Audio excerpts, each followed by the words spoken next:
కాకపోతే నా సపోర్ట్ అయితే నేను రామ్ రాథోడ్ ఆయన బాగా కష్టపడుతుండు, సెలబ్రిటీ సైడ్ చూస్ చేసుకుంటాను, ఆయన బాగా ఆడుతుంటాను. సో సెలబ్రిటీస్లో చాలా మంది వచ్చారు, వాళ్ళ దాంట్లో ఎవరు బాగా ఆడుతున్నారన్న? నాకైతే అందరు చూడనన్నా ఎక్కువ, నేను మొత్తానికి అయితే రామ్ రాథోడ్కి సపోర్ట్ చేస్తాను, అందరు బాగానే ఆడుతారు.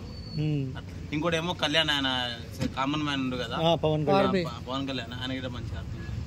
అంటే ఇప్పుడు సెలబ్రిటీల రీతు ఉంది, కామన్ వాళ్ళ సెలబ్రిటీ ఏం ఆడతారు అంటారు, మంచి ఏం ఆడరు. సో దమ్ము శ్రీజ గురించి ఏం చెప్తారు? ఆయన కూడా ఫైర్ గానే ఆడుతున్నారు, అంటే బాగా ఆమెను చూస్తేనే వాయమ్మ వచ్చిందని అందరు ఇదే పోతారు, చాలా ఫైర్ ఆడుతున్నారు. సంజన ఎలా ఆడుతుందా? సంజన కెప్టెన్స్ ఏం అంతంత మాత్రమే ఉందా, అంతేనా? సో అందరూ మొన్న ఆమెను టార్గెట్ చేసినట్టు అనిపించింది అని అంటున్నారు, మళ్ళీ మీరేమంటారు? ఇప్పుడు అంతే కదా అన్న, ఇప్పుడు గుడ్ టాస్క్ లో.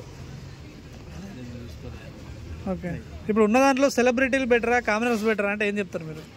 కామనర్స్ అయితే బాగానే కష్టపడతారు అన్న వాళ్ళంతా వాళ్ళు, కాకపోతే ఎంతో కష్టపడితేనే ఎంతో సెలబ్రిటీకి అయితే ఎంతో ఫాలోయింగ్ ఉంటుంది వాళ్ళు, కాబట్టి సపోర్ట్ వాళ్ళకే ఉంటుంది. అంటే కామనర్స్ కొంచెం ఓవర్ యాక్షన్ చేస్తున్నారు, సెలబ్రిటీలకు వాల్యూ ఇవ్వట్లేదు, రెస్పెక్ట్ ఇవ్వట్లేదు అంటున్నారు. ఇదైతే ఉందని అయితే పక్క, అంటే బిగ్ బాస్ అన్నాం కదా కలిసిమెలిసి ఉండాలి, అది కామన్ ఓవర్ కంటే ఏం చేయలేం కదా, వాళ్ళ టాస్క్ అట్లా అలాంటిది కాబట్టి మాట్లాడతారు. మరి నిన్న నైట్ ఎలిమినేషన్లు జరిగినాయి, రంగు పూసుకురు, ఎవరు వెళ్ళిపోయింది, ఫస్ట్ వెళ్ళిపోయింది, మరి ఈ వారం ఎవరు వెళ్ళిపోతారు అంటారు? అంతగా గెజేలేమన్నా, అది మీరు ఎవరు అనుకుంటే ఎవరు వెళ్ళిపోతే బెటర్ బిగ్ బాస్ ఇంకొంచెం బాగుంటుంది వాళ్ళు వెళ్ళిపోతే అంటే ఎవరు? ఇంకా గుండె అయితే గుడ్ వారి నచ్చలేదా మీకు?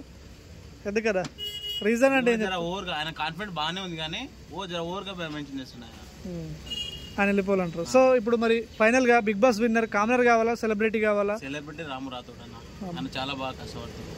మరి రాము ఆయన బట్టలు అని ఆయన చాలా కష్టపడుతుంది, అది రాము రాథోడ్కే మీ సపోర్ట్ అంటారు. అయితే ఫైనల్ వరకు ఇదే స్టాండ్ మీద ఉంటారా, చేంజ్ అవుతారా? ఇదే స్టాండ్ అన్న పక్కా.